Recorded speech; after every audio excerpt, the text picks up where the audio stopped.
Well, we continue this morning with news and views this morning, and we're now moving across to Pakistan.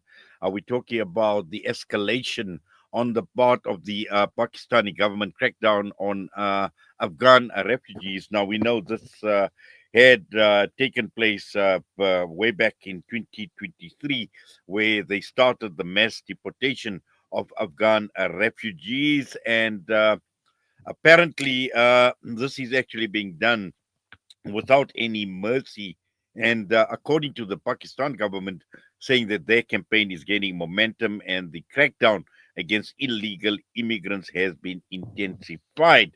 Now, to make sense of all of this, we are joined by Professor and Dean, CESD Institute of Business Management in Karachi, Professor Shahida Wizarat. Professor Shahida, Assalamu alaikum wa rahmatullahi wa barakatuh. Welcome and Jazakallah khairan so much for your time.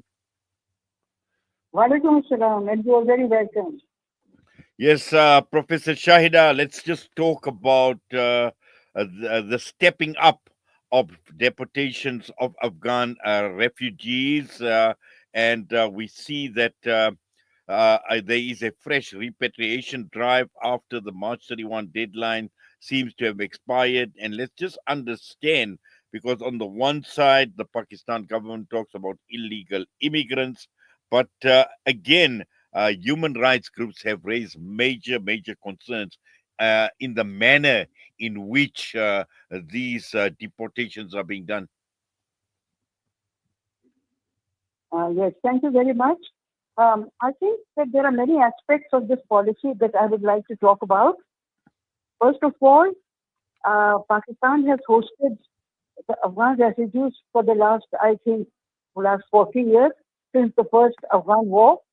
And a lot of them have been born here and they have been raised here, and a lot of them have Pakistani citizenship. But there are also a lot of illegal Afghan immigrants who are here. So I think, we have to bear this in mind that there are many Afghan immigrants who are born in Pakistan, and there are many who have come from Afghanistan but have taken Pakistani citizenship. So that is why when you try to lump them all together and send them back, it raises a lot of questions. I mean, obviously, Pakistan has the right to protect its own interest, and we should have been protecting our interests for the last 40 years. But unfortunately, governments of Pakistan, several governments, successive governments, have never done anything to protect the interests of this country. We've always been like a stooge to Western powers, particularly the United States and the United Kingdom. We've always been protecting their interests. For example, I'd like to give this example that there are 25,000 US and UK assets among the Afghan refugees.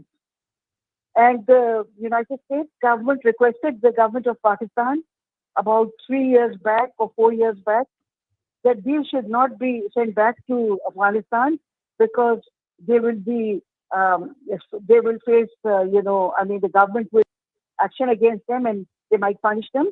So the government of Pakistan must keep them in Pakistan. And while the visa, they are going to be given US and UK visas. So till that is sorted out, they should stay in Pakistan. Now, Pakistan has been hosting these US, UK assets in Pakistan in the form of Afghan refugees, and they have been used to commit terrorist activities against Pakistan, against Iran, Islamic Republic of Iran, and also against the Emirate of Afghan, Islamic Emirate of Afghanistan.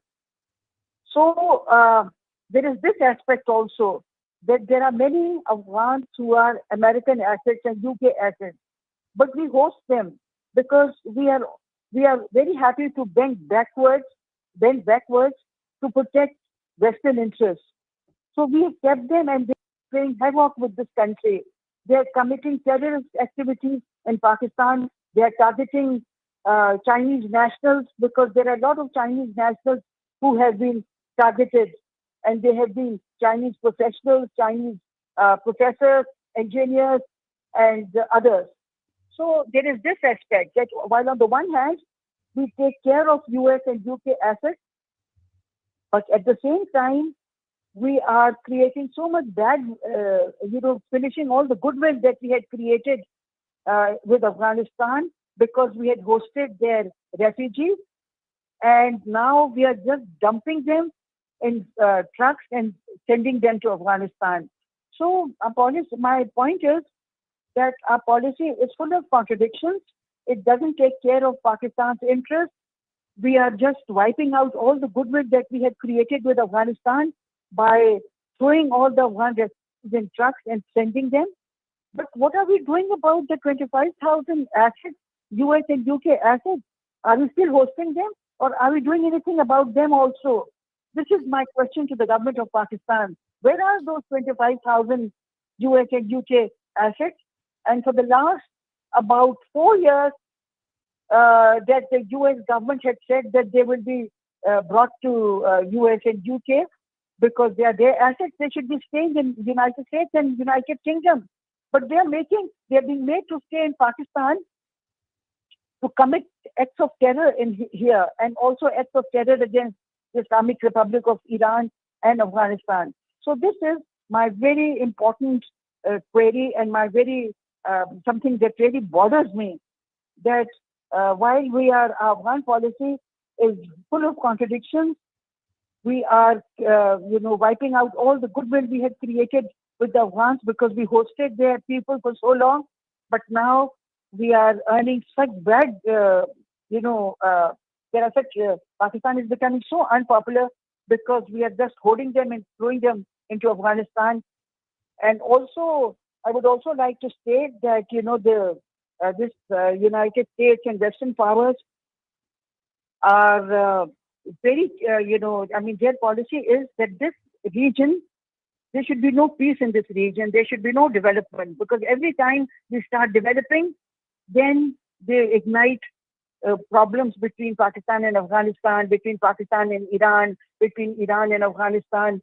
So we are acting as their stooges, as their touts, all of the countries in the region. And of course, India is now full-fledged, totally behind US and UK, Western policy. So my point is that, we must think about this country, Pakistan, and the region. Professor Shaida, just we've seen, and you mentioned that destroying the goodwill that exists between Pakistan and Afghanistan, and we've seen the Taliban government not only condemning the deportation, but the manner in which it has been done. Apparently, it's been pretty violent, and also at the same time, you made mention of the fact that many are actually born now in Pakistan, holding Pakistani citizenship.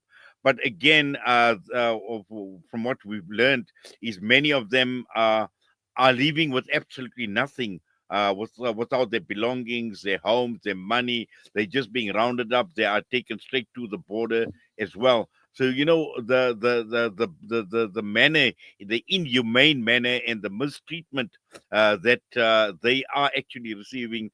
And again, it is clear that these refugees, even if they are going back, they should at the very least be able to take their money, their belongings, and some of their property with them. I agree with you 100%. If they have invested money in Pakistan, if they've got their belongings here, they have the right to take away with them all their belongings and all the money and everything. I think we should not treat them so shabbily just because I think that, you see, the thing is that we have to differentiate between the Afghans who are innocent Afghans and who've been living in Pakistan and who've got Pakistani citizenship and who've invested money in Pakistan, and between US and UK assets. We've got to distinguish between them.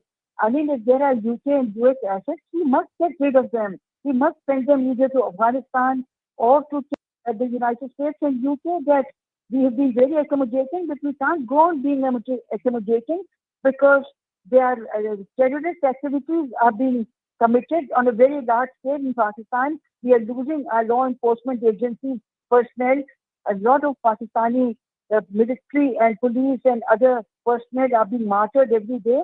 And it is these US and UK touts and assets that are being used to commit acts of terror in Pakistan and also in other countries.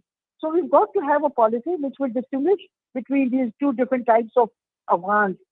I mean, we are very, very accommodating towards US and UK assets, but we are very harsh on the innocent people of Afghanistan who've been living here for the last 40 years. They've invested here. Their families were born here. Their, I think the government's policy is very, very, I mean, I'm very critical of government's policy, and I think we are creating a lot of bad will for the people, for Pakistan, and we need to try and take care of Pakistan's interests, and we need to ensure that these assets are not used against Pakistan, and we need to tell the US and UK that we have been very accommodating, but we cannot go on being more accommodating because we have to take care of Pakistan's interests also because they are every day they are involved in acts of terror in Pakistan, and some of that terror is coming from overseas, from outside also. I mean, there are those assets stationed in Afghanistan also, and they're also committing acts of terror in Pakistan. But there are some living in Pakistan also. So you see, the thing is that we need to take care of Pakistan's interests, which nobody does, which none of the governments, Pakistani governments have done because they are so keen to oblige Western countries that they don't care about Pakistan's own strategic interests. Yes, Professor Shaira, Jazakallah khairan so much for that. And I know that. Thank you. Can I just add one more thing? Just yes, one word. I would like to take this opportunity to thank the people of South Africa. I think in this crisis, in the global turmoil that is coming, South Africa has emerged as a country which takes its policies on ethics, on the basis of ethics, and which has very principled policies and very compassionate. And we, the people of Pakistan and the Muslim world, is very impressed with the policies of the government in South Africa. And I'd like to take this opportunity to express my profound thanks to the people of the government of South Africa and the people of South Africa for the principled stand they have taken vis-a-vis time. well, Jazakallah khairan so much for that. Those sentiments and your comments are much appreciated, Professor Jazakallah. Shaida. But Alhamdulillah, you also personally, and I think you and I have had many discussion in the past as well in terms of taking principled stance on many many other issues as well. But I'm sure at some point in time we will touch base again. But for now, we have to unfortunately take leave of you. But all the best to you. Assalamu alaikum wa rahmatullahi wa barakatuh. Thank you very much for calling. Bye-bye. Professor Shaida Wizarat joining us this morning right out of Pakistan. Next up is Juma Inspirations.